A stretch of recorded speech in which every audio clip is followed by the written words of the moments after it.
Hello everybody and welcome back to Rev Left Radio. On today's episode we have on Mohamed Abdou to talk about his book Islam and Anarchism, Relationships and Resonances.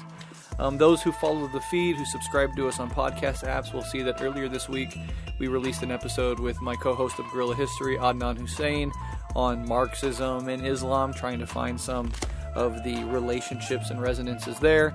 And now we're going to release this longer episode with Mohamed Abdou on Islam and Anarchism, which is really interesting. It's wide-ranging, it's interdisciplinary, and I wanted to do sort of both sides of this coin, because when we explore religion on this show, we definitely, we don't just want to always make it, religion and Marxism in particular, but see the other ways in which, revolutionary left-wing ideologies can intermingle with religious traditions. For example, I recently did that speech at ASU that I released on this podcast called Dialectics and Liberation, where I was really talking about, the dialectical materialist analysis of Marxism and how that dovetails with certain philosophical outlooks in the traditions of Buddhism. And I have on anarcho-spirituality, David, who runs the page Anarcho-Spirituality on Instagram, coming on later this month to talk about anarchism in Buddhism and kind of have a dialogue between a Marxist and an anarchist who are both, deeply rooted in the traditions of Buddhism as our primary spiritual practice and tradition. So I like exploring these from different angles, and this is no different. This is a really fascinating text and a really fascinating discussion I had with Mohamed on it. You can tell the way Mohamed talks that he is a broad thinker. He's trying to weave together various analyses and bases of knowledge in a really compelling way, and it's a fascinating listen. So whether you want to learn more about anarchism, or probably for more of you want to learn more about Islam and the way that they intersect and some core concepts within Islam that can be utilized by the revolutionary left, broadly speaking, this is the text and conversation for you. And as always, if you like what we do here at Rev Left Radio, you can join us on Patreon at patreon.com/Rev Left Radio. And in exchange for just $5 a month, you get up to 3 bonus episodes every single month, early releases. Sometimes I release the outlines of the episodes that I'm going to do. I take questions. And as I always tell people, the only place I can really maintain a presence online is in the comment section of the Patreon. That's the one place I've marked out as I will do my best every single time to respond to every comment there. So it's a great way to interact with me as well. Without further ado, here is my discussion with Mohamed Abdou on his book Islam and Anarchism, Relationships and Resonances. Enjoy.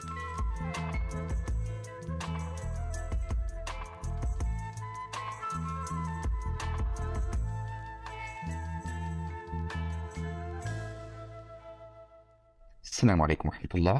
My name is Mohamed Abdou. I'm the author of Islam and Anarchism. I'm currently a postdoc fellow and a visiting scholar at the largest land grant university, Cornell University, arguably not only up here in Ireland, but really the world.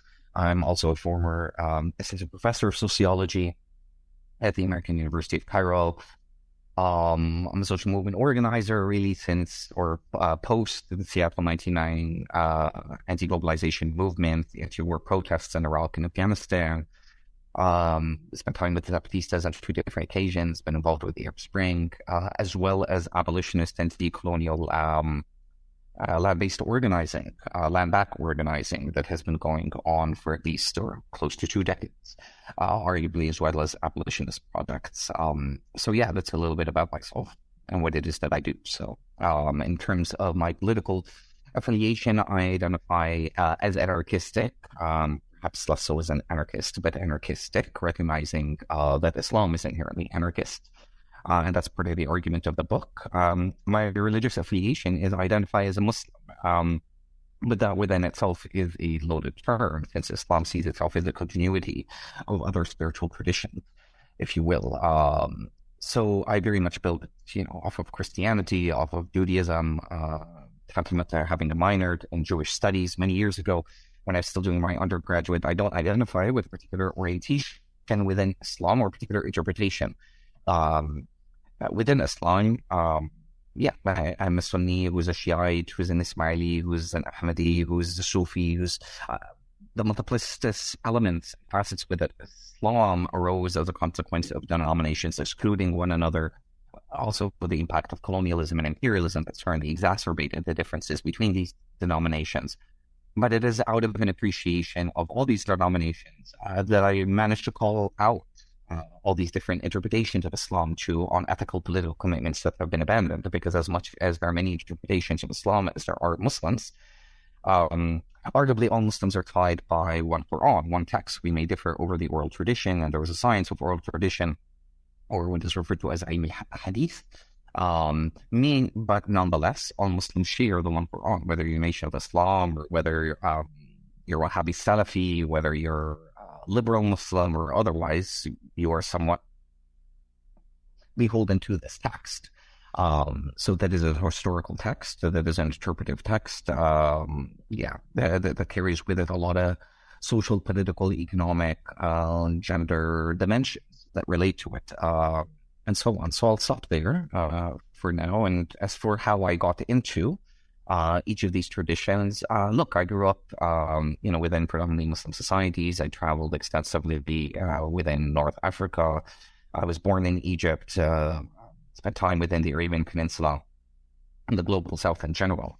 There was an acute awareness while I was young. I grew up with predominantly a pan-Arab socialist household. And so I was exposed to a lot of literature with regards to Fanon, Marx, Arab socialists, and so on and so forth, pan-Islamist thinkers, and so on and so forth, whether we're talking like Iqbal, Mawdudi, Sayyid Qutb, and so on and so forth. So being exposed to the wide array of the spectrum, I always felt that Islam certainly was founded on social justice and tenets of social justice. The quagmire and the question became, how does that embody itself materially, historically, symbolically, economically, politically, and otherwise within the contemporary?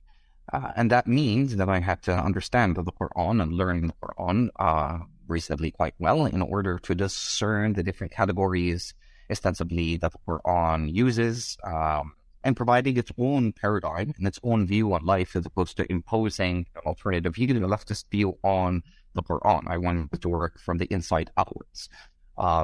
So there was an understanding that, one is praying at mosques, one is leading prayers, one is thinking about their king in Bosnia, the Ulgar, the Rouhaniya Myanmar, and so on and so forth, Palestine, and being connected to all these different discourses, all these elements of injustice that are playing out within Muslim communities across the globe. And so one solicits a certain degree of apathy and sympathy insofar as their own cause and their own plight of their own life. And obviously the plight is not constrained to Muslims, and the Ummah within itself, which is the global polity of Muslims, is not simply constrained to Muslims themselves. And who and what is a Muslim becomes a question within itself when one is dealing with Quran. So getting into all these different dimensions as one is growing up became something that's incredibly valuable, and given what one was also witnessing in the world, schizophrenia of identity politics that we're certainly witnessing full-fledged in the contemporary settler society, in the case of the US, Canada, New Zealand, settler societies in general that are ambivalent to their genocidal past, present, future, their homicidal present, as well as their suicidal futures, to be quite frank. So all these different dimensions, becoming a migrant at the age of 16, a settler, in the case of Turtle Island, having to leave Egypt to the dismal failure of the Arab Spring, as much as it is very much an ongoing project. So all these various different facets, again, to iterate to that, led to this culmination of this book, which is, life's work, about 15 to 20 years in the making. So, wow. Well, it's an honor and a pleasure to have you on. That is a fascinating and extensive background in both worlds, right? In the world of Islam and the world of just, I guess, broadly conceived revolutionary left-wing politics. The book, of course, is called Islam and Anarchism, Relationships and Resonances, which we're going to talk about today. Also want to give a shout out to our mutual friend, Adnan Hussein, my co-host on Guerrilla History, who introduced me to you and to this text. I'm very grateful for that. And an important thing as well as we start to get into this text is, as you said in that opening, you're not starting from anarchism and trying to impose ideas onto Islam. You're starting with the Islamic tradition, concepts within that tradition, and working your way outward from there, which I think is an important thing to keep in mind for the audience, going forward. Now that you've told us a bit about yourself, your political, your religious affiliations, your life experience, all the stuff that goes into creating this text, just talking about the book itself, why did you want to write this book in particular, and what were you hoping to accomplish with it? Thank you very much, Brett. So there are several reasons there are infinite, actually, number of reasons as to why I wanted to write this book. This book was a journey of self-discovery, not so much in a narcissistic sense, but a self-discovery of, again, the world. It is a commentary, discursive very much so, ethnographic, historical, archival on the world, and then connecting the various different movements, various different struggles from a social movement perspective, from a revolutionary perspective. I don't know whether I buy into left versus right binaries. Politics operates around the continuum just as much as gender and sexuality, right? So I find limitations too within the discourse and operating that way, and it's part of the reason that I wrote the book. Another reason is because we're living in troubling times. George Orwell's prophecy of doublespeak, 1984, first they steal the words, then they steal the meanings, right? Empty and liberal, hollowed out words like Axis of Evil, War Against Terror, Simulated Drowning, Preventive War, civilians killed are referred to as collateral damage, and CIA kidnappings are called extraordinary renditions, right? So there's a schizophrenia in terms of language, and to me, language is neither informational nor communicational. It's not the communication of information, but something quite different. The transmission of, if you will, order words, statements, or either from one statement to another or within each statement, insofar as, in a certain sense, statements accomplishes a particular act, material act, and acts that are also accomplished symbolically vis-a-vis statements, vis-a-vis rhetoric. And probably a third reason, as a consequence of the second that I just noted, is the liberal imprint on Marxism, on anarchism, on revolutionary politics in general. And what I mean by that are dimensions, for instance, as anarcha-individualism, right? That plays out within anarchist communities, anti-spirituality that plays out within leftist politics. Unfortunately, the absence of an ethics of disagreement amongst the left, the right are always cohesive, even if they are divided within themselves. Nonetheless, they provide a unified front. Unfortunately, leftists in general have dismally failed at putting into practice what is referred to in Islam as usul al-ikhtilaf, and whether that's actually applied by Muslims, that's a different story, because of course it's not. But that's besides the point. There is no ethics of hospitality that we offer one another. There is no ethics of disagreements by which we disagree. And this is why Marxists tear anarchists apart, anarchists tear Marxists apart, and vice versa, right? Even internally within communities. We fail to understand the mass psychology of fascism. So there are lots of different reasons.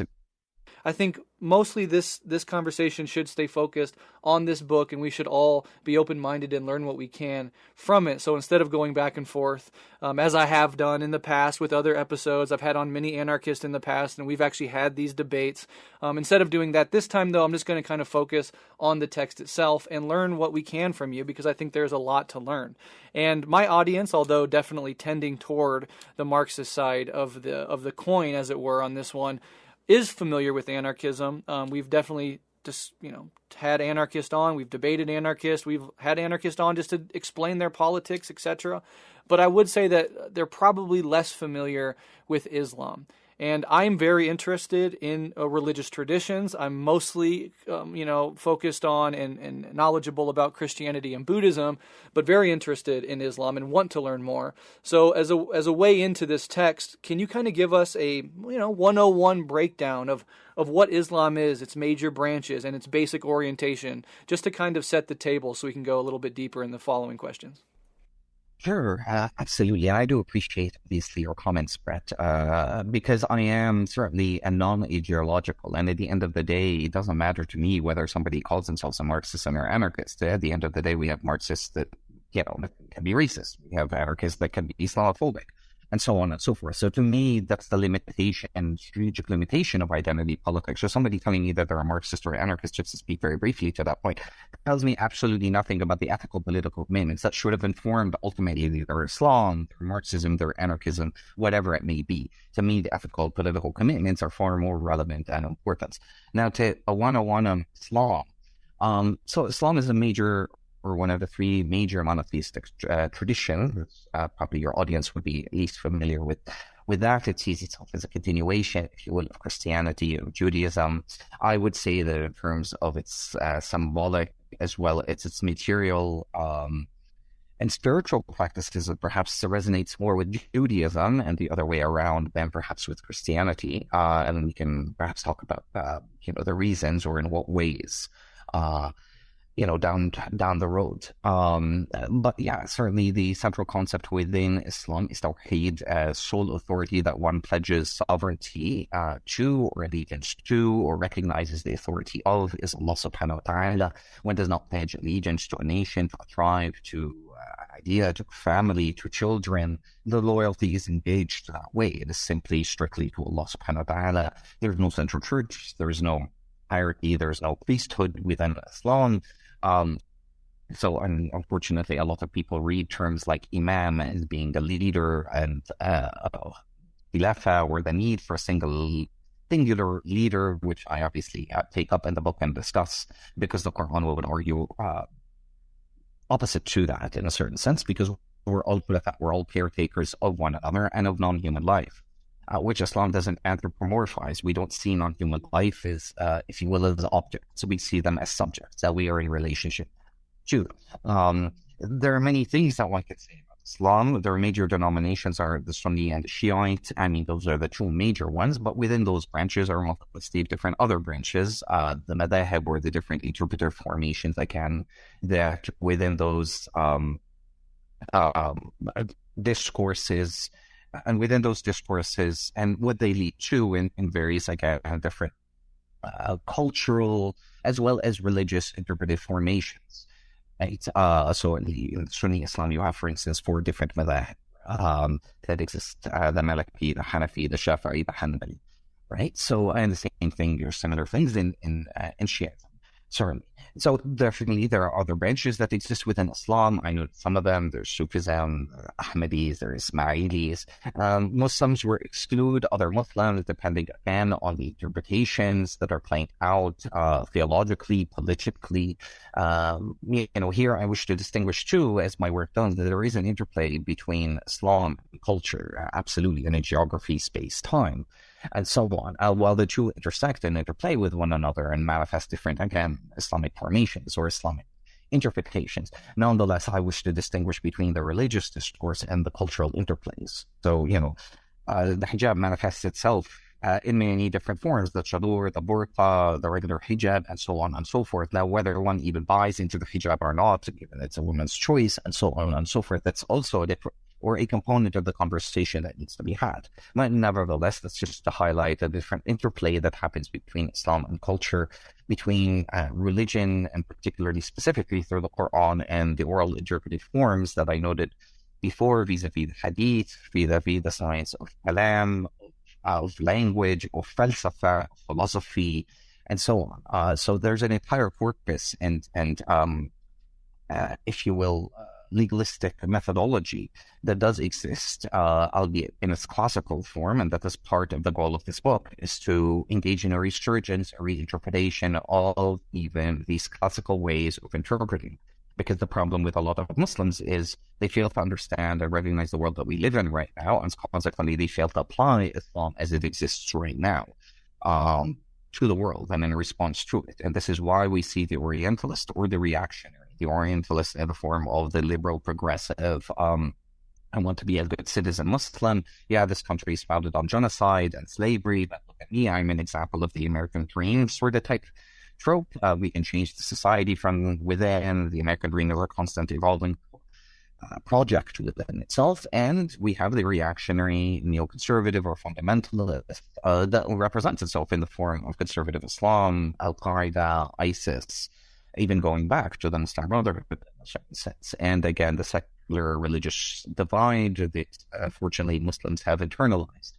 So yeah, the basic orientation, and again, it depends on which Muslim you ask, because there are Muslims that believe that Islam is inherently capitalist, that Islam is sees women at a lower status than men, that queer sexualities are forbidden in Islam, and so on. So it depends, again, on who you're asking. You're asking me, and part of this project is, again, re-looking at the trunk of the tree, re-establishing the ethical, political foundations of Islam. When the Prophet came about, it wasn't about do this or do that. In fact, none of the prophets were the messengers started off. And if anybody started off with that particular set of dictums, then nobody would believe or nobody would be convinced in particular traditions.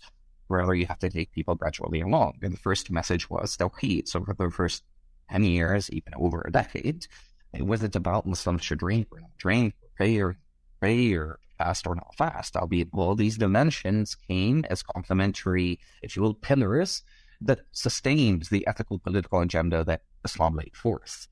During that first 10 years, vis-a-vis the concept of Tawheed, that again, you pledge no allegiance, not even to the Prophet. And the founding of that community based on principles of social justice. Muslims were executed during the early nascent periods by the polytheist Arabs. They had to engage in migration. So what kind of ethical political commitments did they embrace in their migration, for instance? Because I think about that insofar as diasporas moving to the context of Turtle Island and becoming a part of the liberal, settler, colonial, even progressive machine that is there, as opposed to engaging in more revolutionary politics. So yeah, that really is what it comes down to in terms of basic orientation that I'm trying to reestablish. The emphasis is on the trunk, and then after that we can begin to look at the branches and the foliage on the branches. But it is a desire to provide both the forest and a view of the tree through the forest, and vice versa. It's a desire to link the Arab Spring with No Dakota Pipeline, with Black Lives Matter, given the intersections and struggles of third to fifth of the transatlantic slaves or Muslims for the Arabian Peninsula, the west coast of Africa. How can I ignore that? How can I ignore what happened insofar as manifest destiny and doctrines of discovering what was going on insofar as Muslims and Jewish fiction from Spain, persecution underneath the hand of the sword, Ferdinand and Isabel? That's a part of an ongoing crusading project. What that then actually refers to, and I agree with this, is a crusading society. The crusades have not ended. They've just morphed and transformed insofar as the means by which that crusade is framed within itself. But we all remember George Bush, in God we trust on the dollar bill. This isn't a secular society. So it is a desire to break through all these different tropes as they relate to Palestine, as they relate to social movements in general. And that's really the basic orientation that I'm trying to revive in a certain sense. So. Yeah, it's fascinating, and I really like your metaphor of the trunk of the tree, and we examine the trunk, and then we can examine the branches later. And I certainly want to do I want to do a full episode at some point, just as an introduction on Islam, so we can take everything that you said and kind of dive deeper at some point. So that's definitely on my to-do list for the show. And certainly, like Judaism and Christianity and Buddhism and Hinduism, there is a political spectrum, a huge swath of ideas. Any one adherent to that religion could, have totally different views than any other one, and they could both be trying to root their views in their own religious tradition. So that's, certainly not unique to any one religion. And it gives Islam and Judaism and Christianity kind of its beauty in a sense that there's so many different ways to engage with this tradition. Although sometimes, of course, especially in the fundamentalist versions of each of these religions, it can turn quite ugly. No, absolutely. And I was because you hit on a point, which is, no particular religious denomination has hegemony over means of violence. And I know we're going to get into this question, well, authority, right? We see what is being done with Buddhism in Myanmar. We see what's being done with it insofar as with the Uyghur, right? So nobody can claim that this particular interpretation or this particular tradition, which is non-monolithic in the first place, is this or that. Yeah, I mean, one sees it with the romanticization of indigenous spiritualities that plays out in the colonization of indigenous people, right? As if the Mayan, the Aztecs, and hierarchical forms of indigenous spirituality do not ever back.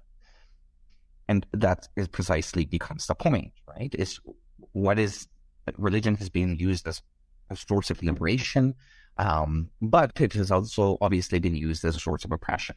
We need to also remember that these traditions are Eastern traditions for the most part, and Euro-American, so many consensus, particularly with Christianity, appropriated this Eastern tradition, weaponized it, and mobilized it underneath Constantine towards imperialist ends. Right? So the ambivalence that people have about different traditions, misconceptions, vis-a-vis, the manufacturing of consent that operates vis-a-vis media, the war on terror, all these various different tropes, globalization that actually spread us apart, made our nations into many nations, as opposed to fulfilling its promise of supposedly bringing us together, and so on.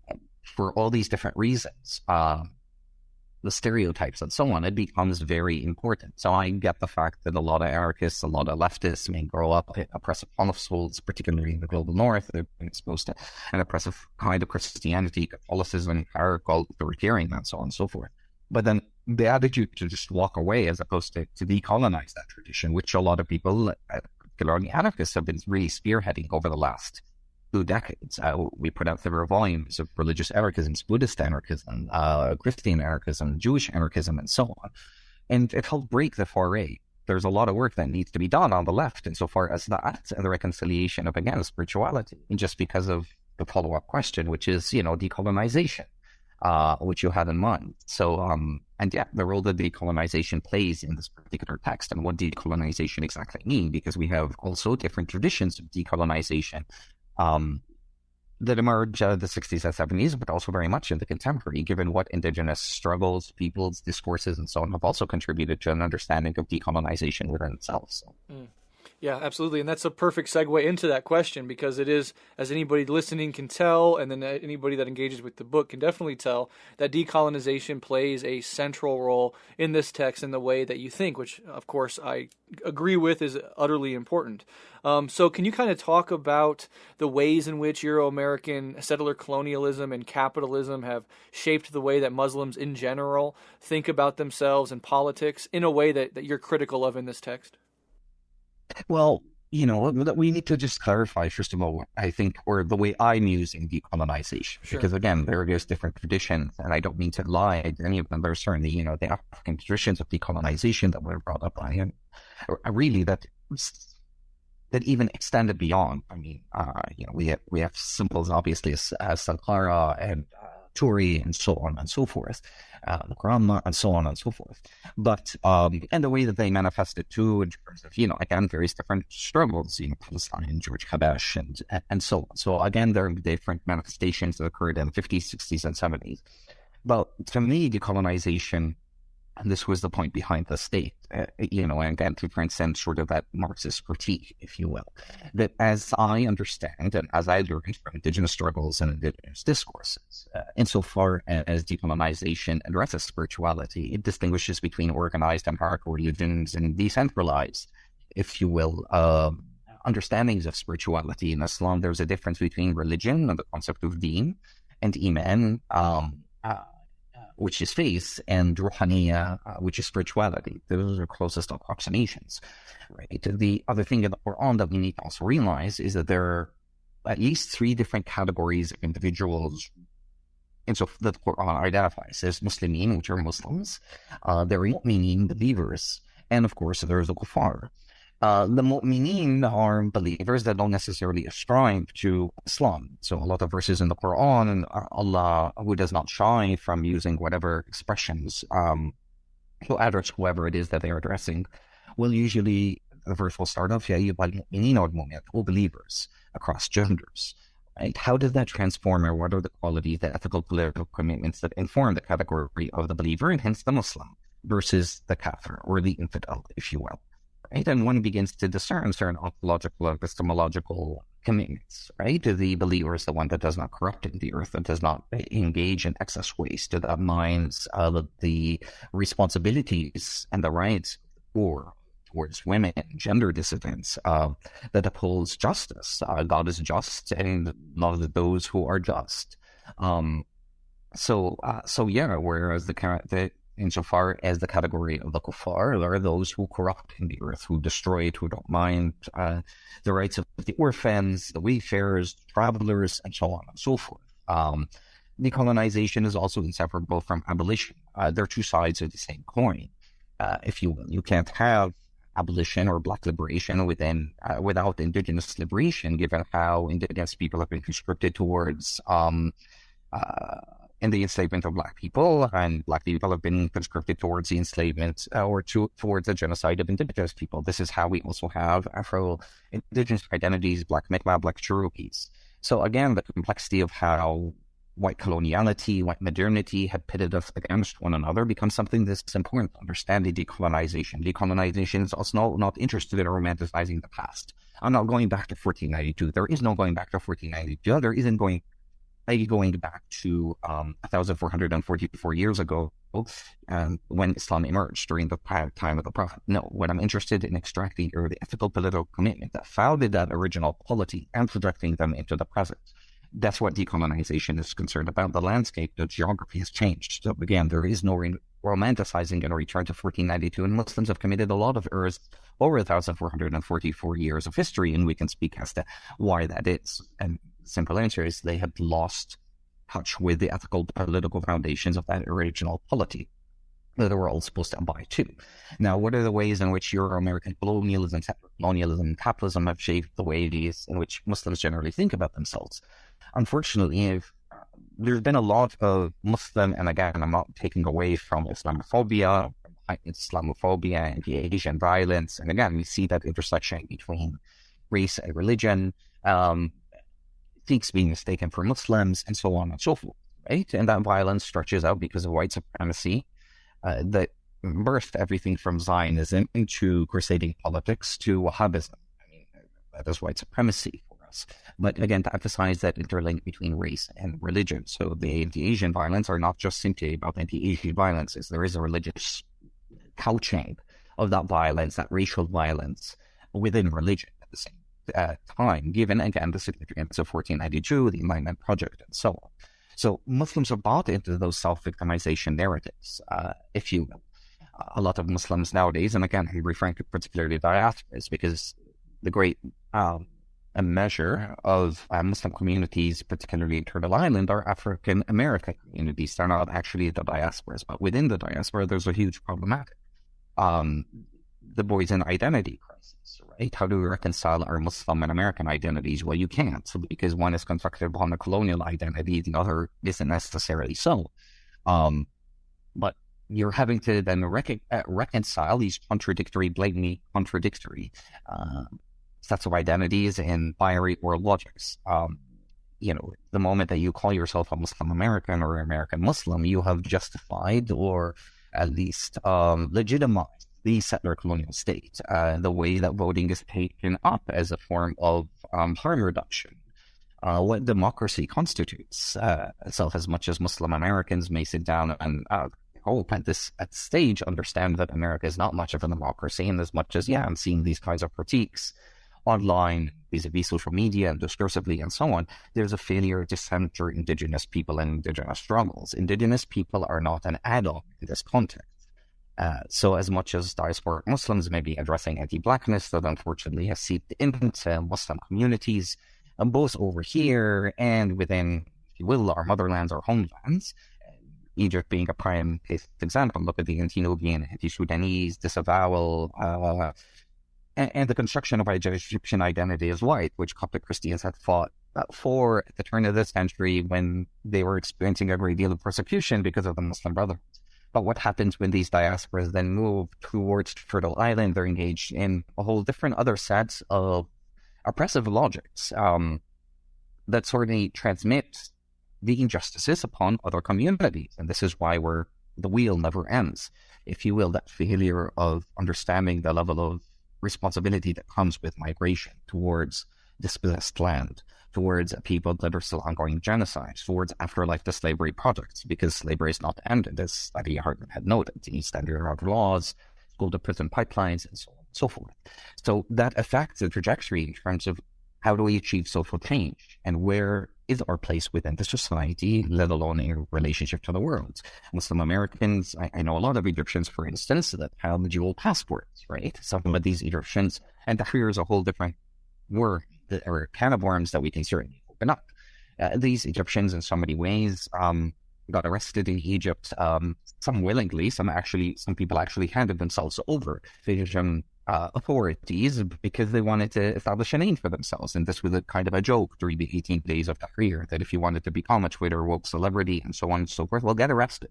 That will certainly heighten your claim to fame and provide you with an audience. I mean, I'm sorry, these kinds of, again, celebrity, everything, it does play.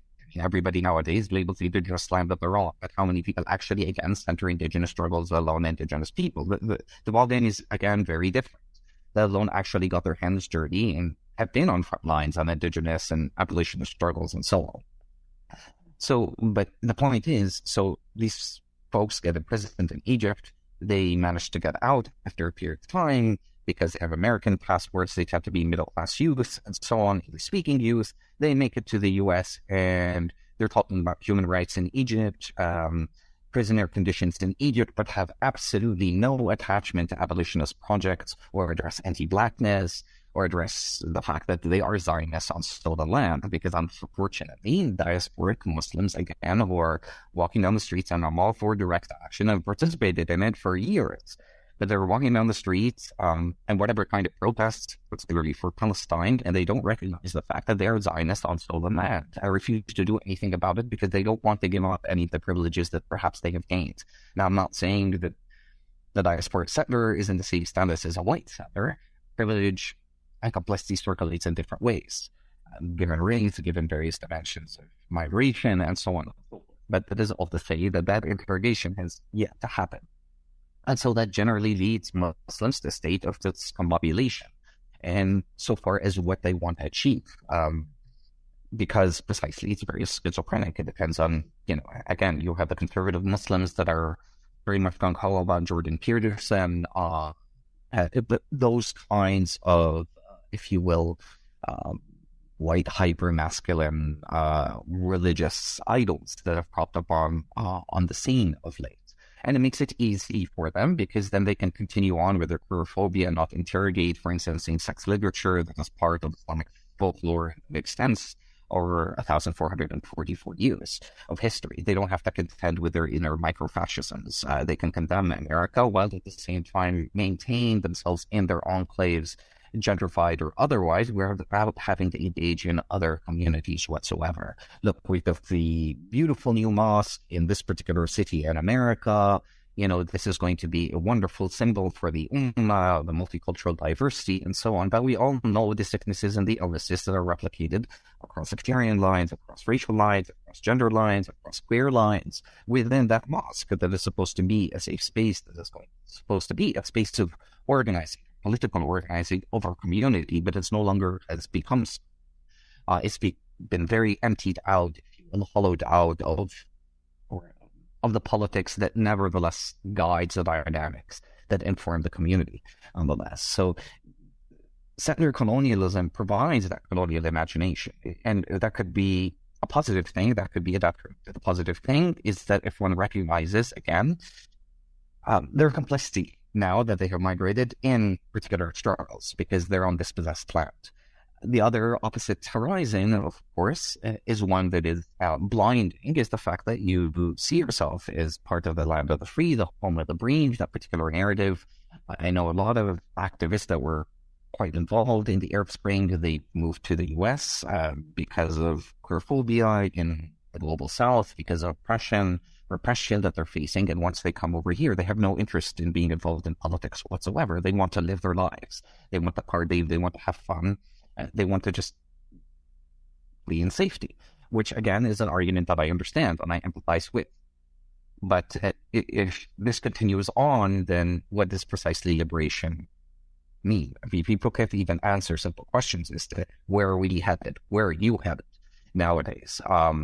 So there's a lot of different ways in which the settler colonial horizon manifests, the way Muslims in general think through these different dimensions and their relationship to one another and disconnected from one another in a way that is also not coherent. And that's precisely why we don't have much of an organized leftist, let alone Muslim community. Can you imagine if Muslims were more ethically political situated in the context of Turtle Island, how much that would make them of a dangerous force?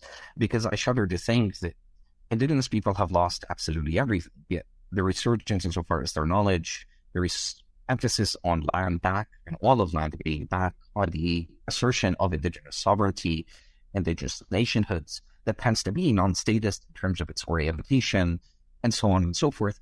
All these dimensions become quite vital again for us for being fully immersed in each other's struggles, as opposed to showing up when the No Dakota Pipeline protests are going on, or we log on Twitter and it's a couple of days, it's a week, it's a month, it's exciting, and it's cathartic.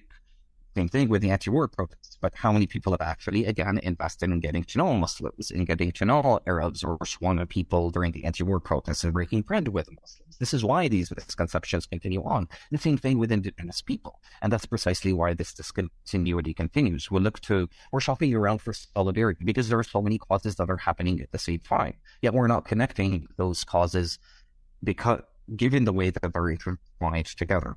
So again, another dimension of this is the fact that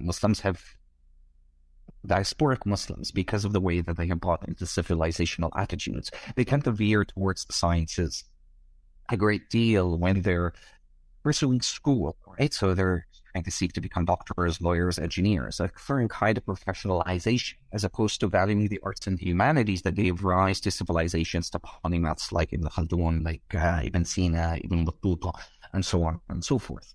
So again, there are so many different tiers and layers as to why Muslims, if you will, manifest the different kinds of politics that they manifest, the kind of schizophrenic politics that they manifest. If I were to add Muslim convert, white Muslim convert Muslims, that's a whole different other dimension of, again, the echoed whiteness, the cultures of whiteness that are disseminated.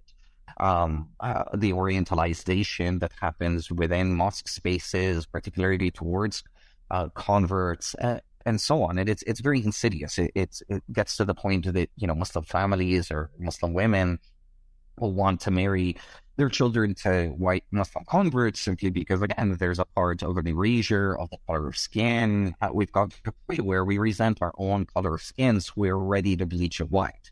I've learned to humanize the white man before I've learned to recognize my own humanity, let alone the humanity of my own people. So straightening the hair, absolutely everything that echoes out of the cultures of whiteness.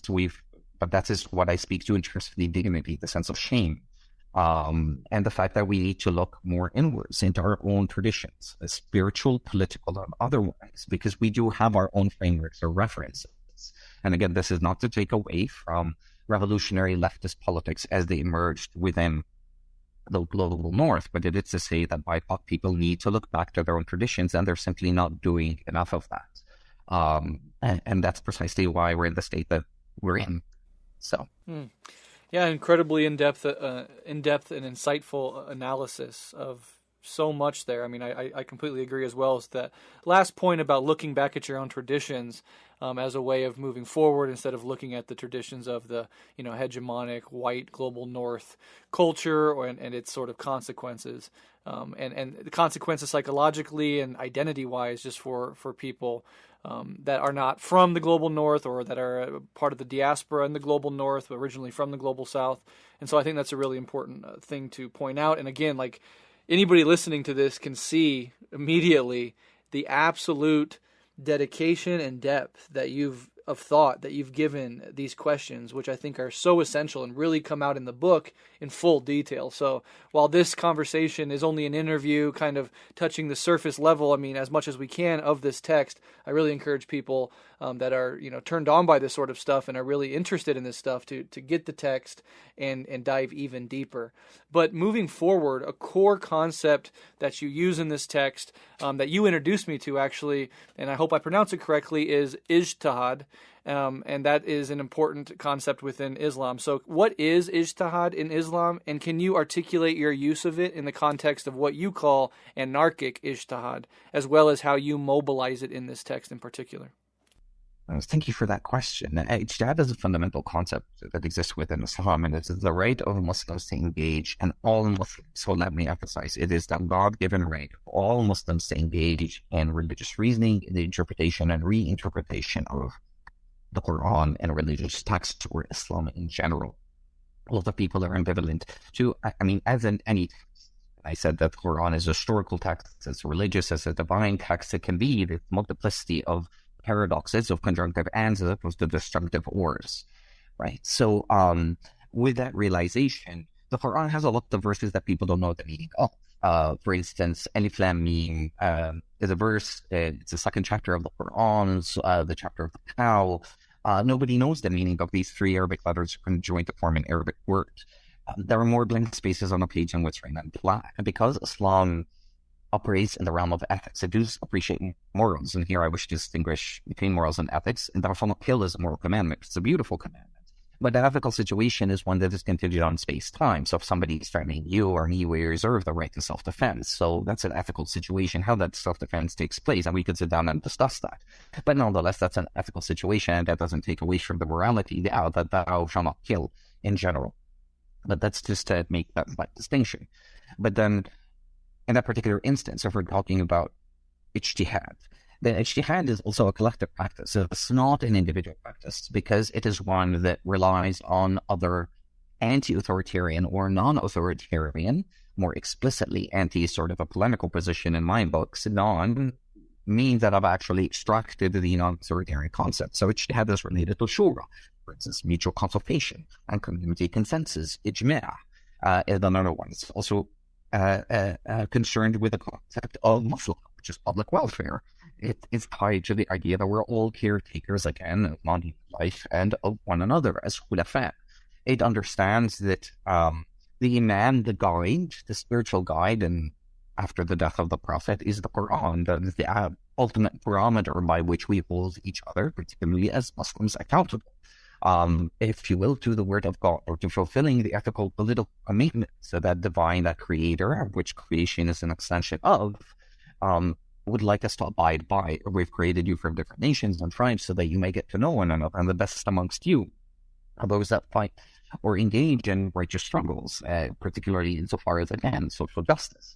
So if God had willed that God had created us to be one species, one ummah, if you will, God would have been capable of doing so. It is a matter of, again, us working through our differences and learning and maturing together. And ijtihad is part of that practice. Now, how do I mobilize this in the particular text? Again, what I'm operating from, and just for clarity, sure, I use medieval and classical texts, and I'm dealing with pre-modern conceptualizations and debates that exist within Islam. But again, we did not have capitalism in pre-modernity. We did not have the nation state in modernity. Right? So I'm having to actually provide an interpretation that contends with the reality of the world that we have today, insofar as racial capitalism, insofar as nation state, settler, or post-colonial, insofar as ignorant Muslims using terms as the Islamic state. Because again, there is no concept of a state within Islam. And that is what ijtihad allows me to work through. But it allows me to work through from Islam and from the internal dynamics of Islam within itself. So with regards to capitalism, for instance, well, property means different things in Islam than it does in capitalism. Because ultimately, everything belongs to Allah subhanahu wa ta'ala. So one does not per se own anything. So that ontologically, epistemologically, again, transforms the economic paradigm by which I am looking. So when I look at chapters in the Quran, insofar as even a small observation, as the chapter of the moon, the chapter of the sun, the chapter of the bees, the chapter of the cow, the chapter of the thunder, these are all chapters named after non-human life. Should this not cause Muslims to reflect on the responsibility towards non-human life that we've abdicated, given global warming, given climate change, given the racialization of climate injustice, as well as the gendering, and so on and so forth that's associated with that. So unfortunately, Muslims have become very ambivalent insofar as what their role is politically because of an absence of ijtihad and because of the presumption, again, that the discourse is complete. Meanwhile, God, Creator, is saying that in the Quran, do they not, and using terms as أَلَا يَتَفَكَّرُونَ أَلَا يَعْقِلُونَ أَلَا يَفْقَهُونَ, do they not reflect, do they not think, and so on and so forth, to instigate and to nurture within Muslims the ability to think and reflect upon themselves. One of the things that is often mistranslated, perhaps I should have noted this in the beginning, and again, speaks to the absence of ijtihad. Islam is often mistranslated in English, submission. The word for submission is actually khudu'. is not the same meaning as Islam, because Islam comes from the word salama, which means to willfully deliver. That means to deliver oneself to Creator upon choice, an informed choice, and a choice that one makes consensually, without force. La ikrah fi din, as a verse in the Quran. There is no compulsion in religion.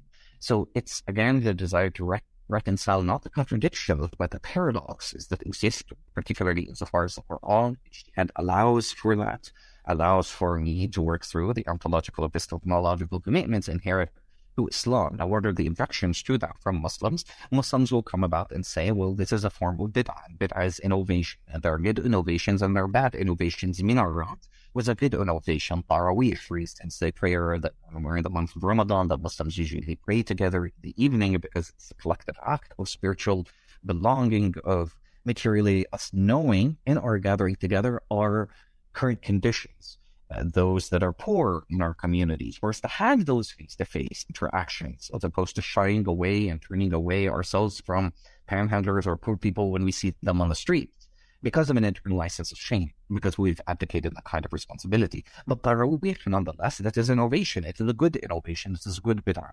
So some Muslims will come and say, well, what you're doing insofar as queerness in Islam, what you're doing insofar as, well, I argue, they may be arguing that Islam is capitalist, right? That is the form, what you're doing is a form of bid'ah. Islam allows for private property. Again, it is based on a misconception, on the lack of understanding of capitalism, on lack of understanding of what property is in Islam and the world that we live in. This is why ijtihad becomes very, very vital and important. It is an interdisciplinary methodology that is attuned to the matrix of oppressions, that is intersectional, that is based on, if you will, assemblage theories, because of the interconnectivity of struggles, because we're not singular issue causes as human beings.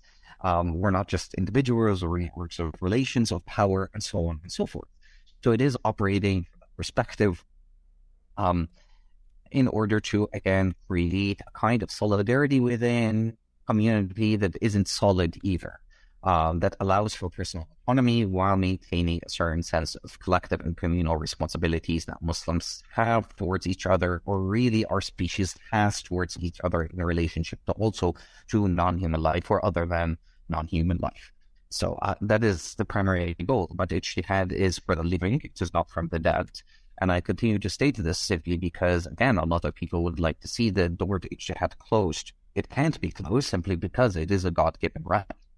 And yet, a lot of institutions such as Al-Azhar, a university, preeminent Islamic institution that I did research at for a trans case study, actually, that happened there many years ago, and that I was writing on, insofar as my PhD, my forthcoming sort of book on Islam for Muslims. Some will try and assert hegemony over religion. Of course, predominantly Muslim states and religious institutions within the states will always squabble with one another. We've seen it between Mubarak and Al-Azhar. We've seen it between Sisi and Al-Azhar right now, because each claims to be the moral arbiter and protector of the legitimate Islam, if you will. And so it becomes an important battleground of conversation that Muslims need to participate in. When Muslims are excluded, or when they excluded themselves from these kinds of conversations, this is my problem with the secularization of leftist politics, or particularly, say, with regards to Palestine, right, is that is very ignorant. It's ahistorical. It's also ignorant of what the dynamics, the religious tropes, rituals occur on the ground, the themes, the narratives, the language from a religious perspective, that Palestinians are mobilizing, or a great deal of Palestinians are mobilizing from a ritualistic standpoint when we have martyrs that are assassinated or that are killed or whatever it may be, let alone how we frame our struggles. So the religious dimension becomes important because you have also Arabian Peninsula countries and justifying the Abraham Accords recruiting white Muslim converts, like Hamza Yusuf, who's very conservative. He actually shamed Syrian revolutionaries for even wanting to rise up against Assad, and said at a certain point that, the reason that Syria is in the state that it is now is precisely because, you rebelled against your leader, if you will. Another one is Charmaine Jackson, who is an African-American Muslim conservative, Both these scholars, Hamza and him, have been involved in legitimizing the Abraham Accords, peace accords with Israel, have played a role, and they do play a role insofar as even counter-surveillance programs, and upholding those as a means of contributing to the targeting, the mining, the harvesting, and the furthering of Islamophobia within the globe, let alone the settler colonies. So abandoning these kinds of conversations and these forays does a disservice to us, a disservice to our movements. And the only way that can be, we can experience a kind of resurgence, revitalization, is vis-a-vis precisely jihad, regardless of objections from other Muslims. And my goal is not to convince all Muslims. I'm not. My goal is, again, to establish that that community of Muslims and quote-unquote non-Muslims, indigenous, Black, Jewish, Animist, whatever it may be, that are bound together in ethical, political, social justice commitments that we share with one another, as well as an appreciation of spirituality and the role that it has to play, and us working through that together. Yeah, beautifully stated. So that's you basically having laid the foundation of your arguments in the last several questions, talking about core concepts within Islam, fighting back against this idea that, the misinterpretations of these concepts, or the idea that Islam is, inherently authoritarian and capitalistic. You're emphasizing decolonization. So having laid the foundation of your argument, in chapter 3, you begin your construction of Anarcha-Islam by arguing for anti-authoritarian commitments within Islam, as well as for the idea of God to be taken seriously by anarchists, right? And that's what this book does. You're talking to both Muslims and you're talking to anarchists, as well as people that don't fit inside of those two categories. But can you lay out your arguments here in chapter 3 and help us understand what you mean by Anarcha-Islam and how you're using it in the service of anti-authoritarianism? Thank you. So what is Anarcha-Islam? Anarcha-Islam is an anarchistic interpretation of Islam vis-a-vis the Quran, and an Islamic interpretation, a reinterpretation of the Quran vis-a-vis anarchism. So it's a dual lens that is constantly operating, and particularly I'm operating from a post-anarchistic lens, meaning that this interpretation is never ended. What I established in this book were the anti-authoritarian, anti-statist, and anti-capitalist commitments. And we're, again, the non-capitalist, non-authoritarian, because I prefer to move from the anti-rhetoric and to actually extract the concepts and practices that are non-authoritarian, as opposed to, again, just hovering within a polemical position of I'm anti-something, okay, but what am I providing as an alternative, right? And that question of alternative is a fundamental question. It's the reason, again, Tahrir failed, that we constantly see these resurgent moments and the difference between, say, the Zapatistas and BLM, and not to take away from the abolitionist wing of BLM, which has been, in a certain sense, siloed or quietened, not surprising whatsoever. The point being that insofar as in chapter 3, beginning to lay down the foundation, I'm speaking about post-anarchism because of its insights insofar as the dynamics of power, because it's not averse to religious or spiritual practices the same way that at least classical anarchism had animated itself. We operate also in a different space and time. And Goldman, Bakunin, Plotkin, were of, particularly with Emma and Bakunin, were of Jewish, they came from Jewish backgrounds, right? And then we have examples such as Tolstoy, Jacques Ellul, Dorothy Day, and so on and so forth. So we have these various different examples of religious anarchists that exist in history, but nonetheless, they tend to be elided. We also have indigenous anarchisms, Black anarchisms, and so on. So my task here is connecting to all these different anarchist formations, if you will, in terms of thought, and the material consequences. The anti-authoritarian concepts that I begin to lay down are beginning to lay down really the authority of God, if you will, as well as the authority of the Prophet. As I noted at the beginning, there is no compulsion in religion within Islam. And the idea is not to force at all Muslims or non-Muslims alike to believe in this particular God or that particular God, regardless of what it is that their name is. Again, but to cause them to engage in an internal act of reflection upon the role of spirituality. How can one love without spirit? How can one die without spirit? How can one fight for social justice without spirit? So spirit is a constant figuration that exists not only in our struggles, but also what we're fighting for, insofar as a different world, insofar as non-human life, and a revolutionary horizon that we can't anticipate. The revolution, the Zapatistas taught me long ago that holding each other's hands, we ask one another what each of us knows. That we discover that revolutionary horizon is black. Now, that said, that rule, or what we refer to in Islam as al-ghaib, the unknown. There are questions and there will be challenges that we cannot anticipate or foreground in advance in terms of prefigurative politics. And what we have to have faith in is our ability to deal with these challenges and what non-human lies. The transcendental, the immanent, the omnipresent, the ethereal, the ephemeral, has to teach us along the way. So long as, again, we're doing our job in terms of intent, purpose, and action. Again, I'm going to repeat that: intent, purpose, and action. Intent in terms of our personal responsibilities. And this is part of the Editharian dimension of engaging in jihad al-akbar, the greater jihad against the macro-fascisms, or the micro-fascisms, of the self.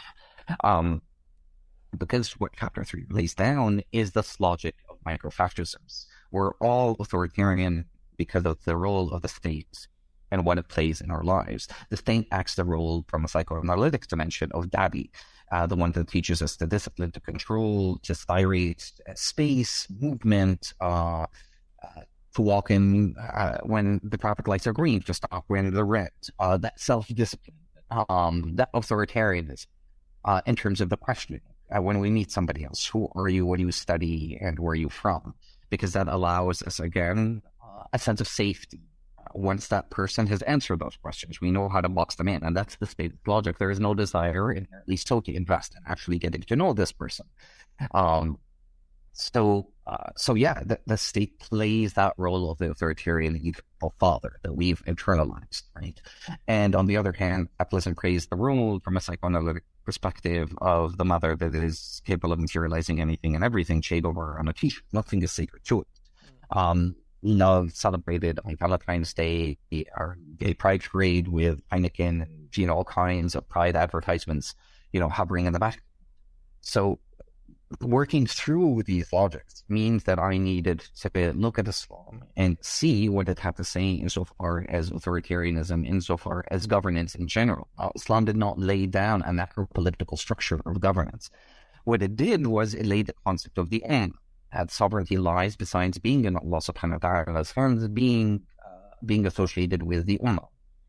So Muslims, non-Muslims will often repeat, for instance, promote the historicized view that the Islamic State existed in pre-modernity. It's a point that I brought up before, and hence they will conflate the medieval concept of the dawla with its misinterpretation and mistranslation as the state. The dawla does not actually mean state. Arab naturalists used it, or used the word dawla as a post-colonial term to refer to each individual Arab and predominantly Muslim state. And dawla then deployed even by movements such as ISIS, as in Dawla al-Islamiyya, the Islamic State. But the term represents a distortion of dawla's intended meaning, both linguistically and materially, simply because it appears in the Quran. It stems from the word or the verb dal, which morphically as well as semantically falls between the verb dar, to rotate, and the verb zal, to go away or to fall. So it revolves mainly, so far as dawla, around the notions of temporality, change, rotation. It's not fixed in terms of the order of things or in terms of the geography. So temporality and succession are essential connotations. So it's working through, again, concepts such as that. So if the dawla is not something that resembles even a remotest possible sense of state, and if it appears in chapters as the chapter 59, Surah Al-Hashr in the Quran, verse 7, where the Prophet is being told to engage in the distribution of the spoils of war, so that it creates a dawla, where rotation amongst the community, and so on. Ijtihad becomes useful, and this is what Chapter 3 is dealing with. We developing that anti-authoritarian macro vision of how would a non-statist world from an Islamic framework of reference look like. A dawla, by definition, cannot form an seeing that the ummah as an idea is the purpose behind the dawla, not in defining matters of worship, but in defining political identity and relations. And traditionally speaking, we have several dawlas within one dawla.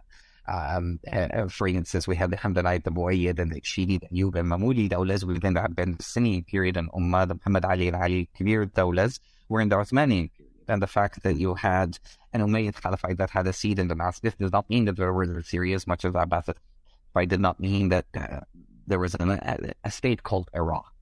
Right? So again, it is working through, what is the Imam? The Imam, in the absence and the death of the Prophet, is the Quran, because we don't have, again, a central authority or central priesthood. We also know that whoever leads prayers, that is not a static position, that is something that is dynamic.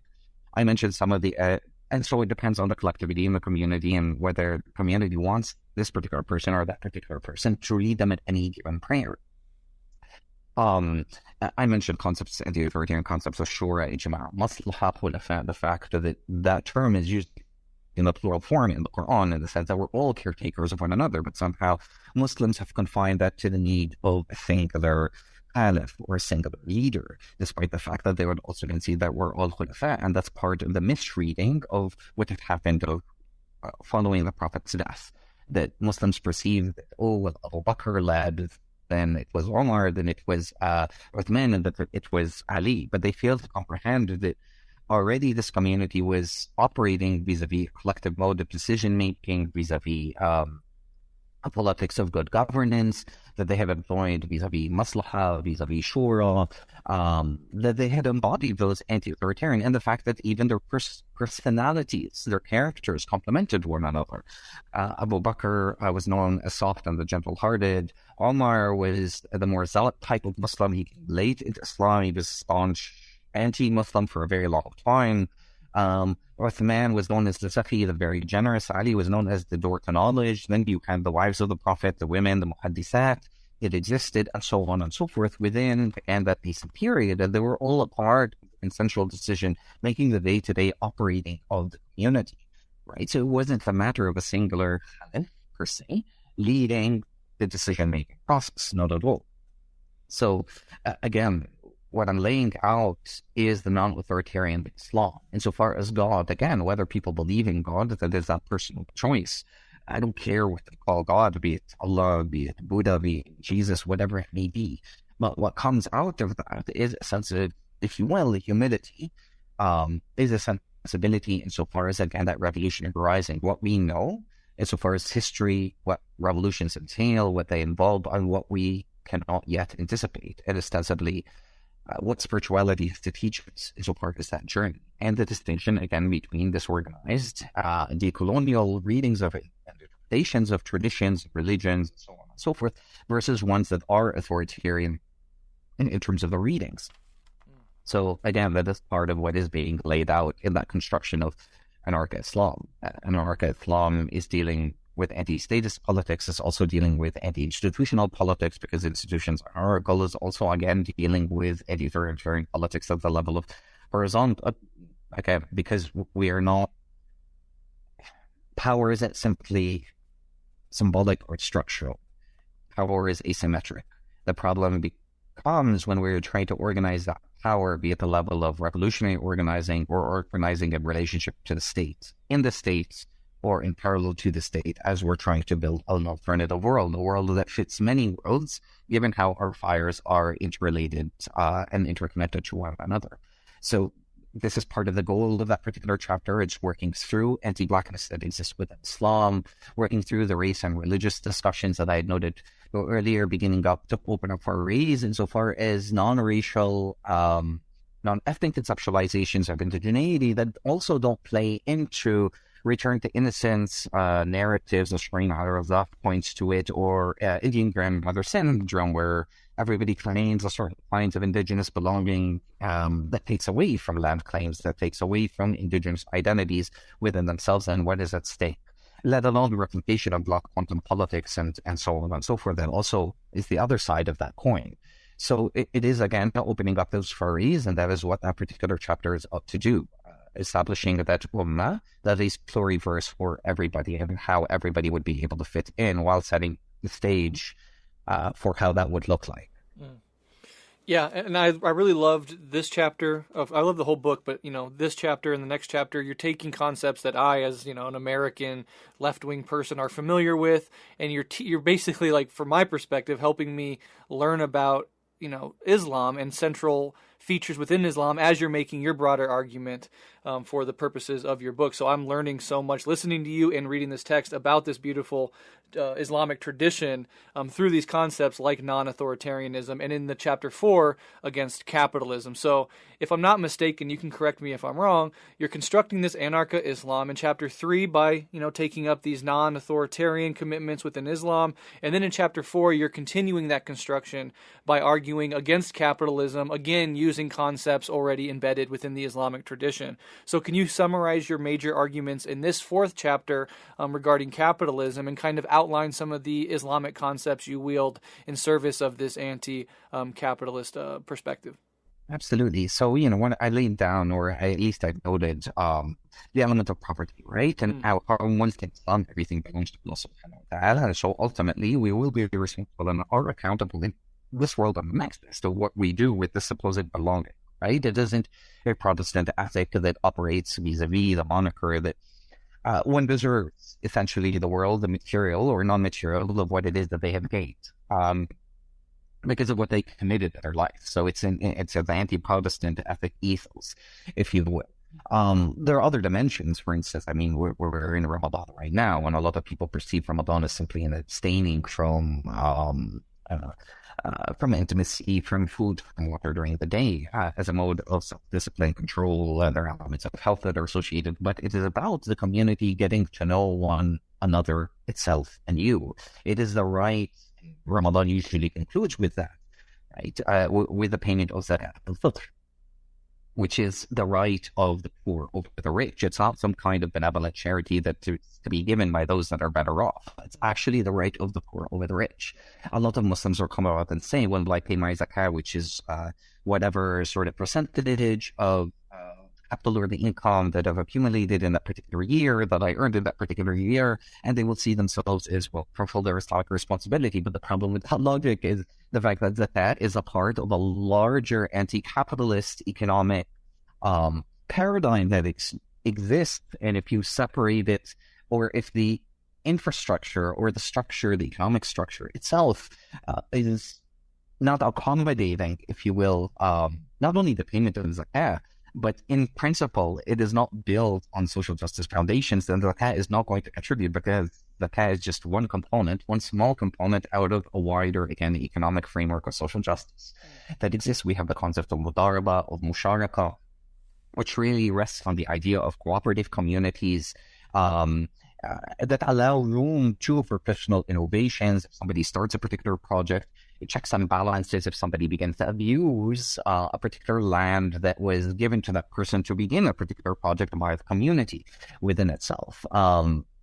So yeah, these are some of the anti-capitalist concepts and practices that range from poverty, concepts such as, for instance, Islamic inheritance laws. And we need to sit down and work through that. That's, again, part of the next book project when I talk about queerness, because of the manifestations of different forms of families beyond this heteronormative nuclear family, if you will. But inheritance laws in Islam are also very complicated, because they're meant, or their ideas premised upon the dissemination, if you will, of wealth. It's not left to the whim of somebody who is deceased. Rather, a third of the wealth is dedicated towards your immediate family, a third to your extended family, and a third goes towards the community, because of the element of the communal responsibility, right? The wealth that is geared towards, or money that exists insofar as Baytul Mal, which is the house, essentially. Mal is just a close approximation to wealth or money that existed in all Muslim communities and all of the Waylat. Such that anybody that needed any basic resources to maintain quality of life, and here the emphasis is on quality of life and not just surviving, actually thriving, had the right to go without question to Bayt al-Mal and to get whatever it is that they need, essentially to live a life of dignity, of respect, in relationship to everybody else.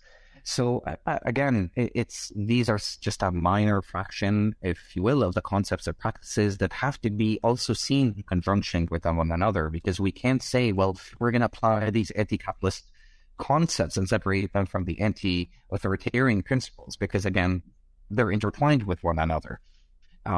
Because of concepts as khulafa, because of the fact that we're all caretakers, and that means, again, an element of communal responsibility that is constantly being involved in even decision-making of how things are divided so far as the community amongst itself. And that, again, entails that the community get to know one another internally. We don't have that nowadays. Usually Muslims will give their zakat to parties, as opposed to, again, meeting those that are impoverished face-to-face to get to know their conditions, to get to know their plights. How else are you supposed to be in solidarity, which is a verb, without actually getting to know the people that you're in solidarity with?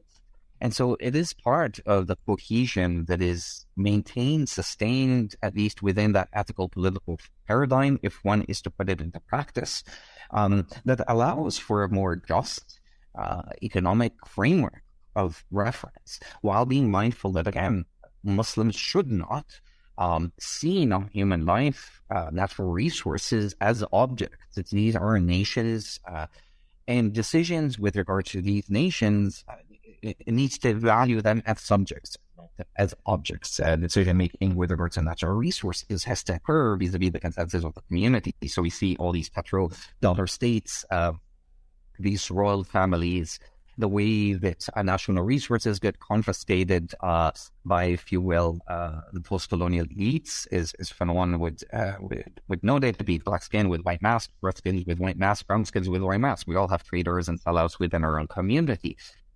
But the way to mitigate through, to cut through that, is through an anti-authoritarian ethic, because it does allow, again, for an alternative paradigm that is anti-authoritarian, that is anti-hierarchical, and that doesn't give room for somebody to be in that position of power in the first place, to be able to confiscate a country's resources, or even for imperial powers to engage in interventionist politics that way. I understand it's a hard mode of organizing because it involves divestment from a lot of the ways that we organize nowadays.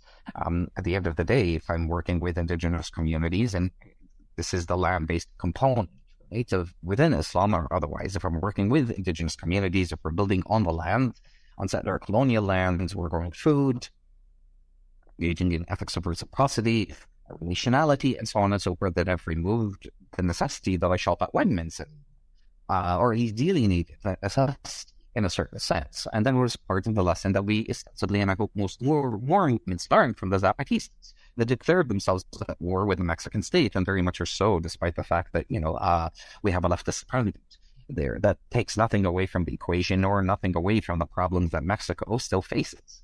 Nonetheless, so perhaps opening up the horizons of imagination to the movements as the Zapatistas, the La Via Campesina, that centered anti-authoritarianism as part of its ethic that way, in conjunction to anti-capitalist stances, becomes something that's hopefully we can all learn from.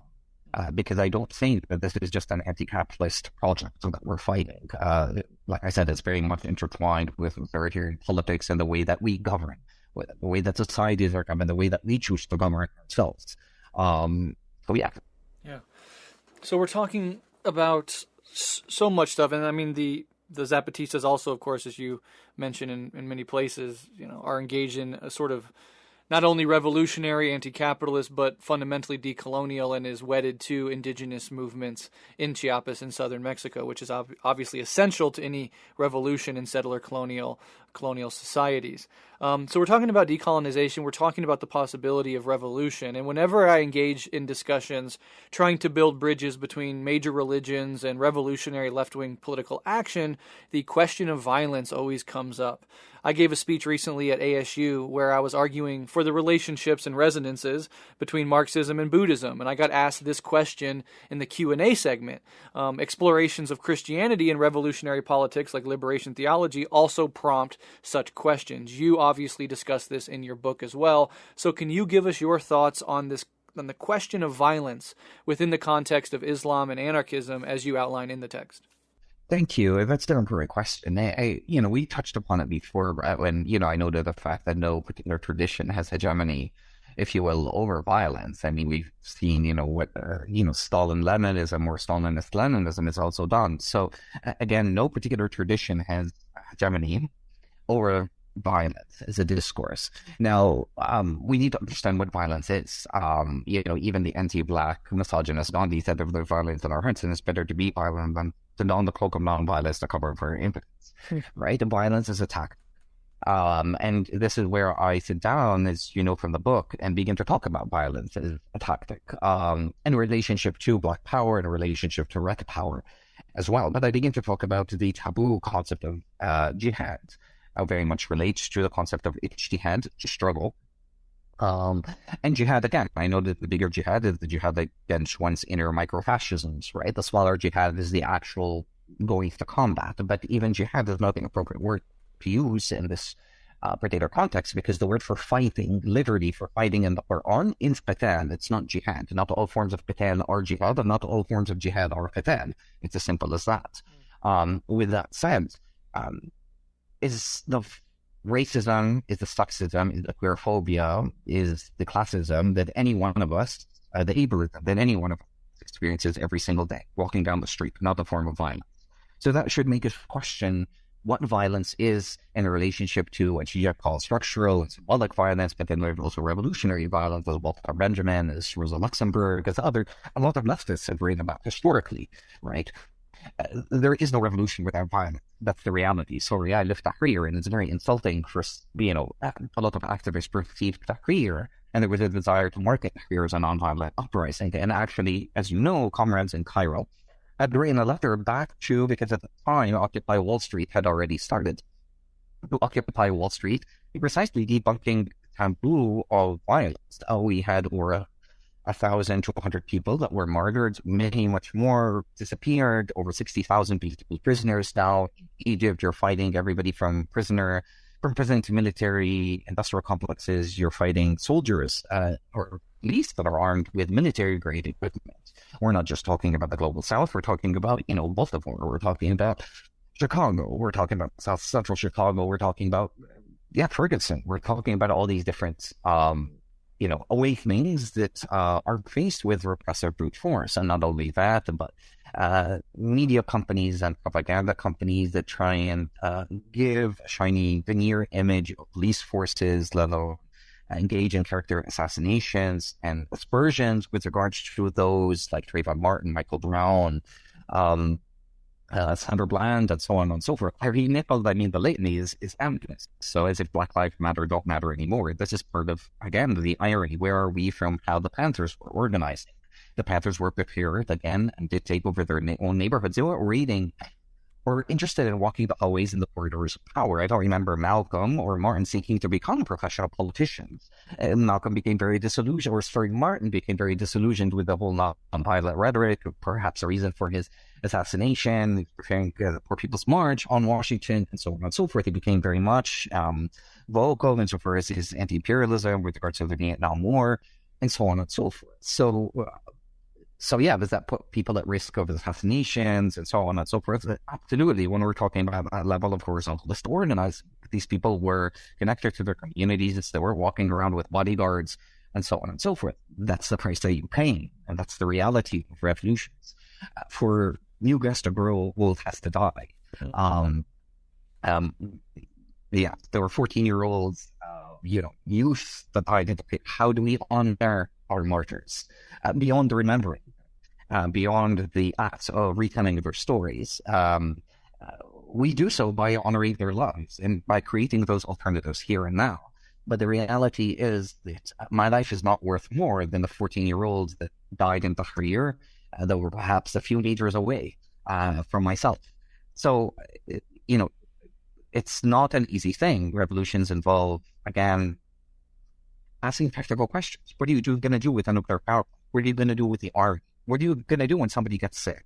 What are you going to do with the garbage? It's not about seizing power.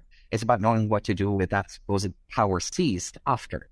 And if there's no plan, if there are no alternatives that can be shown to masses, because people are hungry, they're starving, they're thirsty, they're scared, they're afraid, they're hardening for a different world. And there are lots of different reasons why that different world isn't being achieved.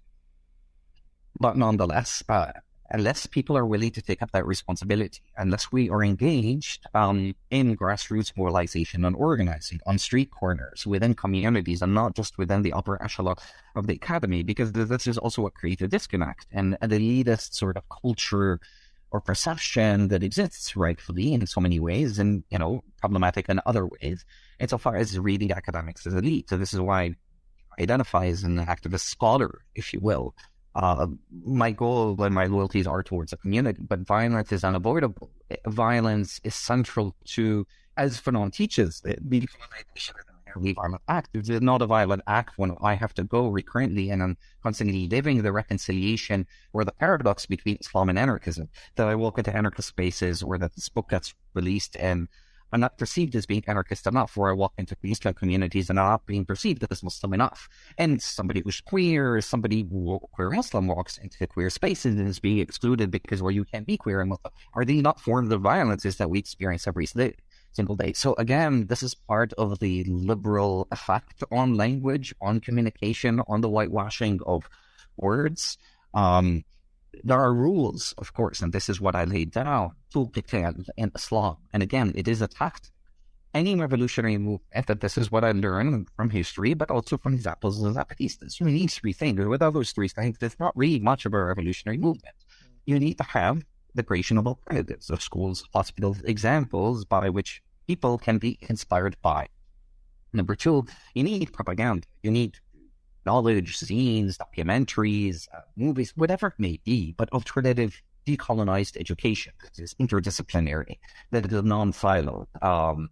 And number three, you need to prepare for self-defense, because as a thesis witnessed, or as any revolutionary movement is witnessed, you won't be allowed to continue or to thrive in the project that you're out to do, even if you try and go underneath the radar for the most part. I would rather people operate in stealth mode, for at least for now, because people aren't prepared. If a revolution were to happen tomorrow, I guarantee people are not prepared just as they weren't prepared in Tahrir. Again, nobody can anticipate when that moment that will come, but the preparation is, or the ill preparation is quite dismal, unfortunately, because of the lack of investment in each other's communities that way. And that's a violent encounter. It's a violent encounter to walk into a mosque and have those kinds of debates, let alone on social media, over 140 characters, right? In which one can completely dismiss or lie, block somebody else, never talk to them again. That's not the way to engage in ethical disagreement. So violence is an inherent part of it. It's an inherent part of our being as we reconcile who and what we are, and as we reconcile the past injustices that we're complicit in, let alone in relationship to the present, and a refound self that we're becoming in a certain way. Again, it's not a problem that somebody is born white or is born this or that. That's not the issue. The issue is the culture's blindness that even by what people have internalized.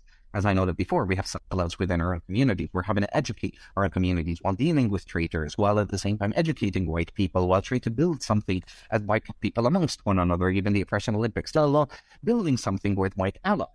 It's very complicated. And of course, again, solidarity it's a hard thing. I can give scenarios in which, as a person of color, there is a white anarchist there, and there's a black king that's there, and how white anarchists behave and act when, or white lefties behave and act when there's disagreement amongst people of color themselves. There's organization of certain color of skin, of certain perspectives, or other, because they don't force particular white allies or allies in general to think through the baggage that they are bringing into the community within itself. That really takes a lot of time. Building community, as you know, is not easy, because there's no implicit reason by which we should trust one another, even as BIPOC people, although maybe we share the same impression.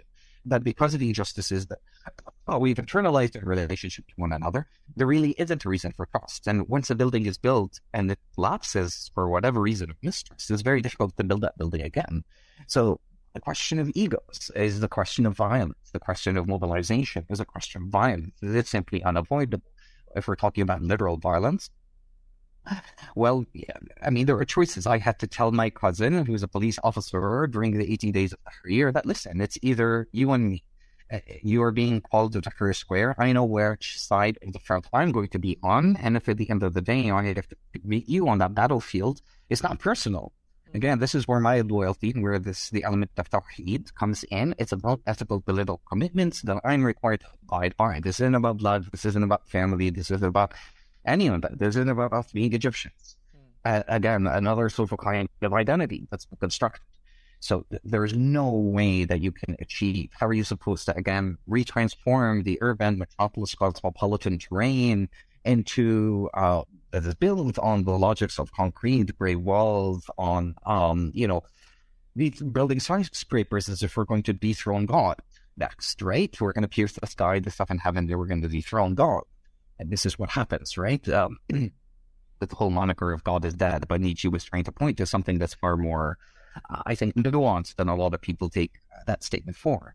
But violence is an inherent part of our being. That also means the necessity for healing, because a lot of people, or the minority that will be required to perhaps fight, to actually engage in that sort of physical kind of struggle, predominantly will tend to be men, and that patriarchy, that whatever that they bring back, most likely that will be projected upon women, upon children within the community.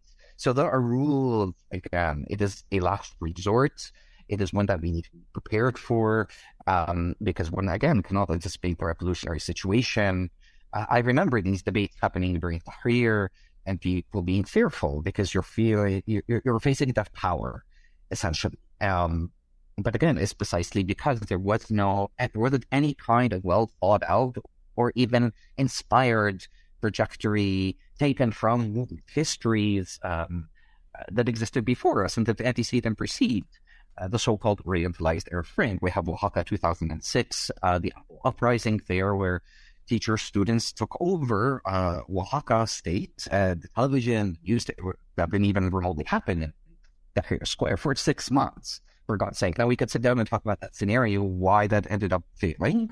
That's a different situation, but nonetheless, the level of organization, the level of violence that entails, when one is thinking of protests within themselves, they're cathartic acts, but they're inherently violent acts too, within themselves, given the violence that we're exposed to, like I said, every single day. And unless we funnel that violence in productive means, if you will, all we learn from oppression is learning to mimic and repeat it. But yeah, I understand the danger of perhaps an organized religion, but this is being more prone or more dangerous and insidious that way. But if the religion and the interpretation is inherently disorganized, this is what allows ISIS to crop up on the scene. When ISIS came on the scene, sure, they were absolutely violent, but there were reasons that hundreds of thousands of Muslims from all ages, from different creeds, from different nationalities, swarmed there. And we need to acknowledge instead of divided and conquered, called Iraq and called Afghanistan, because of British partition and yada yada yada. This is all a facade that there is no geography between our lands and so on. That imagination spoke. Now the problem with that idea is that it was grounded in highly problematic ethical political commitments that were totalitarian in their impetus. But this is also the righteous politics that comes to play. I'll give an example of why. So a lot of liberal Muslims, when ISIS came on the scene, were just like, well, these are not real Muslims. Okay, well, you exactly played the same violent game that they played because they're accusing you of the exact same thing in a violent way. So instead of, and I say this to my students, I say this to fellow Muslims, I say this to whoever is willing to listen. If I was an Iraqi whose land had been stolen, whose mother had been assaulted, whose wife had experienced this, whose daughter experienced that, and so on, I've never had the opportunity to engage or even know what decolonization is. I never went to school. I grew up in poverty, and so on. Would I not be seduced by an idea not ISIS? The only way that you can tell an idea is by providing an alternative idea about all you're going to get. And I anticipated ISIS early in the Arab Spring. I mean, one of the few actually wrote about the fact that Al-Qaeda is going to be a joke in comparison to the iterations that we're going to see as a consequence of an absence of, again, a political theological trajectory that accommodates not only Muslim imagination, but Muslim imagination in a relationship to a world that they have become very ambivalent to. So yeah, I don't think violence is escapable, and nonetheless, I do lay the ground rules for the constraints in Islam. You're not allowed to even remove a tree in warfare unless it offers some strategic advantage against an enemy that you are fighting in the name of justice and social justice explicitly, right? So it's not just assert one's own worldview upon an enemy that way, right? No people at houses of worship, no children or elderly or women, etc., to be harmed. Prisoners have rights in terms of treatment, in terms of a lot of different things. So what those rules Islam had laid down, unlike in Christianity, so far as, and I get into that, as you know in the book, just ad bellum and in bellum, and that doctrine, as it developed with the papalic legacies to justify the crusade, Islam had laid down that foundation as a last resort. And perhaps when folks read, if they choose to read the book, they'll understand that Muslims were actually forbidden from fighting for the first good 13, 14, maybe even 15 years. When Islam was first revealed, Muslims had to accept the fact that they were being persecuted, because the goal was to establish an understanding that whoever is going to embrace this faith, this tradition, that this is about rebuilding anew, this is about resurgence, this is about community, and this is about becoming anew as a people, if you will, as a humanity, as a species, in a relationship to the world that exists. And so Arabs were heretic people, but there were also people that get very arrogant, that would get into blood feuds, and so on and so forth. And so Islam came to invert that cycle. That, listen, the first thing that you don't gravitate towards is the sword. You gravitate towards logic. You gravitate towards debate. You gravitate towards engaging in these kinds of discussion. And you have to be confident in, again, al-ghaib, in the unknown. And so Muslims are being persecuted, they're being tortured, they're being laid and in the desert, they would have hot rocks laid down on their chests. This is women and men, and so on and so forth, heavily. And they engaged, hence, in their first migration from Mecca to Medina, then from Medina to Abyssinia. It's only later that they were allowed, once they cemented a community, once they provided an alternative vision for life that was now under imminent threat, that they were allowed to self-defend themselves, or self-defend what they had managed to create as a collectivity. And even in relationship, if we look at the very early polity in relationship to Jews and Christians, who were part of that initial polity, and whose rights were stipulated and written quite coherently and very transparently in the Medina Charter that the Prophet essentially had devised. So yeah, I don't think violence is avoidable, and I think it's very much a fantasy, and it's operating by the colonial set of parameters of what kind of resistance is allowed and what is disallowed, according to civilizational standards that I don't abide by, and I'm not interested in abiding by, as I seek through the liberation of all our people really collectively together. I don't think it's practical at all to think in the scope of non-violent terms, right? So Gene Sharp is highly problematic, how to conduct that, and Peter Gelderos and a lot of other scholars have obviously written with regards to this issue of non-violence, and how non-violence, in a certain sense, protect the state, especially when you're being infiltrated into part as COINTELPRO tactics, movement work, trust, again, that is shaky insofar as our relations with one another, how far we're willing to go. And I'm not saying that everybody should go out to war, because as Islam states, only a few shall go out. And prepare for the enemy that you're facing. Prepare for them first. As I noted, it becomes very important, because it's not just a matter of just material preparation. It's physical, it's emotional, it's mental, and because of what war entails. And the emphasis on Islam is on treaties. So once we need to give a chance to treaties, but when somebody betrays a treaty once, twice, thrice, then one can only take so much. Otherwise, as the Quran says, war has been written upon you, and we know that you dislike it. So God is acknowledging in the Quran that, of course, war is disliked. But then God posits this, that sure, while war is disliked, but would you accept that the people be evicted from their lands, their women and their children and their wives raped, pillaged, their resources stolen, their men murdered? Would that be acceptable? Because that's also a highly problematic extreme as well. So we need an element of moderation. that an element of checks and balances that allows room for violence as a tactic, for example, to not be dictated by white supremacy. They don't need to get, I mean, if these are all our streets, and this is the IRB, we're having a women's march, and one is being surrounded by trigger-happy cops on stolen land as Black lives are being murdered and killed and sent to prisons and so on and so forth, right? And yet people don't want to act in violent ways. Well, that's capitulating to white liberal supremacy. And that's a fear of, again, something to lose. But I don't mind expending my life if at the end of the day it means that generations will grow up in a different world. And I think some of us are willing and are prepared to make those sacrifices. Not everybody should be willing to make those sacrifices, but we need to be able to challenge ourselves and our logics and the limits to which we think what is dangerously possible and what is not. Yeah, I could not agree more with your analysis there. And honestly, that's one of the most robust and powerful and thoughtful responses to that question that I've ever heard. So I deeply appreciate your thoughts on that. I am conscious of your time, and I want to be respectful of it.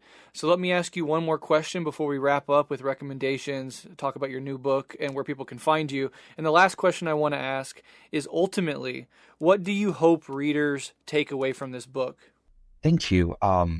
Well, insofar as, what I hope the readers will take out from the book, and my readership is everybody. I'm speaking to everybody from anarchists to Marxists to conservatives to liberals to progressives to radicals to indigenous to Black to whatever. My hope is people were saying that people were not sanitized, will not silo, will not sterilize history that way, that they will feel unsettled. And if they feel unsettled, that they will see that there is perhaps a good reason as to why they're being unsettled. And that will cause them perhaps to question something that they know or presume to know, to think through, to understand that we're not just beings, that we're constantly in the project of becoming, that ideologies have their limits. And I'm not an ideological person. I don't actually believe that ideologies exist because, I'm sorry, Marxism can't answer all the questions of the world. Neither can anarchism and neither can Islam. It's only, again, in the mutually constitutive relations that these ideas, again, emphasize ideas that are incomplete and how they speak to one another, that we gain a more beautiful, richer, holistic horizon of what a revolution, what tomorrow could look like. The moment that I refuse to pick up a particular book because it has anarchist or because it has Muslim or because it has whatever it has, the moment that I begin my review of a book like this, and I've had at least 3 anarchists that began the review with this precise statement. We are not experts in Islam, but we will try and remain as objective as possible. And they basically leave the entire argument of the book and emphasize, well, how can you call Islam feminist when cherry-picked verses that they cherry-pick from the Quran say 1, 2, 3, 4. A complete eliding of the argument, let alone an introverted reflection on who and what they are in relationship to their own world, let alone in relationship to the world or worlds that I'm trying to introduce them to. My hope is that readers will read, and will read with nuance, and will read with attention, and will read unreservedly that way, and will read and take to heart indigenous discourses and what indigenous people are saying on their own terms, not to try and, again, manipulate so that it suits my agenda. No. Meet indigenous people at where they're. If they're saying that, there's a problem with XYZ movement because it glorifies land, because this is a settler state, because indigenous sovereignty is irreconcilable with XYZ leftist traditions, that needs to be taken to heart. Otherwise, we're simply imposing, again, Eurocentric logic's modes of thinking on BIPOC people, which is unacceptable to me. So operate in the realm of complementarity and the realm of conjunctions. Don't reify the disjunctive and or logics. Invest in what you're getting to know. And if you're having this reaction, then you need to question as to why that is. But read, sit with what you're reading, engage the genealogies of citations that I engaged, because again, I'm somebody who tries to abide by the political citations that takes them very seriously. And I would like to think that people are not going to only read this work, but going to go ahead and read the work that it builds on and connects to in so many different ways. So that would be the hope in terms of the audience. The hope would be for action that is desperately needed, particularly for our children. As Mohamed Abdou Jamal says, their work comes from immortality, and they are the earth's which that we shoot towards infinity. Perhaps I have lived a really blessed life. I would like others to have that same opportunity. And if anything, I would just simply wish to share what I have learned over 4 decades of my own circles around the sun, if you will, with everybody. And they can make of it what they will. I'm not perfect, and hardly is this book. Nothing is. But hopefully it's one that's attentive, again, to as wide as nuanced struggles as possible. And so far as where people can find my work, I'm not much of a Twitterati. I struggle with Twitter and social media in general, particularly given its misuse with the Arab Spring. A lot of, middle class, English-speaking activists, unfortunately, it fed into a culture which I'm not particularly interested in, although I do have a Twitter account and a Facebook. My Twitter, I think, is MINUETING major. It could simply reach me there. I have my website listed on there. You could often go to my academia.edu account and you'll see my work on Islam and queer Muslims with my PhD, that I'm currently working on as far as, hopefully the second book as a complement to this one. Big behind. And I said this in this book that although I did address queerness, I addressed feminism, and I cited obviously literature, Muslim and queer Muslim literature, nonetheless, that was not the primary objective of this book, because I was trying to establish, again, the anti-authoritarian and anti-capitalist framework to what I have to say about gender and queerness based on my PhD work, which hopefully a lot of people will be intrigued by. Took a lot of years work, and I think, people will be interested to hear what, Nubian, Egyptian, Sudanese, Egyptian, what gay men in the Egyptian military, let alone trans sex workers in Egypt, have to say about revolutions and a relationship to queer Muslims over here that are black but not unblack at the same time. So I think in so many ways, although each of my participants' voices are singular in that project, it's in culminating them together that one, again, is able to be inspired by a wider transnational view of liberation that is attuned to, individual and collective struggles simultaneously at the same time. I do hope, though, ultimately that it shifts the narrative, that it gets people to think. Read the book, then fan its burning flames. Welcome its storms and strike a matched up powder. Lay back and witness. Presumed worlds become reborn. But pay action. Go visit a mosque, go transform of the way that you think, or the way that you breathe. There's nothing else to do, and go do it in unison in collectivities. That becomes the most important thing. So, and if you're to say something, people don't pay attention anymore when you tap them on the shoulder. You have to hit them on the head with a sledgehammer. That's how you get people to attention, unfortunately. So anyways, but the point being that, I hope it inspires people. I hope people won't silo it. That would be a great, shame if that's the case. And that, they build on it and build on its shortcomings.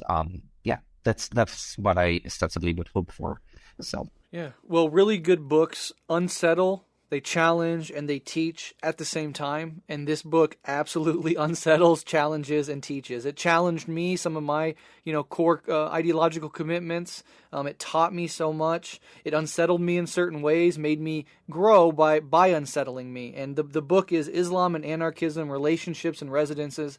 I absolutely highly recommend it to anybody that wants to learn more about Islam, wrestle with these arguments, challenge yourself, unsettle yourself. This is a wonderful, wonderful, and important book, and I am so honored to have had you on, my friend. And you are welcome back anytime when your next book gets released. You want to come back on and talk about it, I would absolutely love to, and I'm looking forward to it. I'll link to all the places people can find you and your work online as well.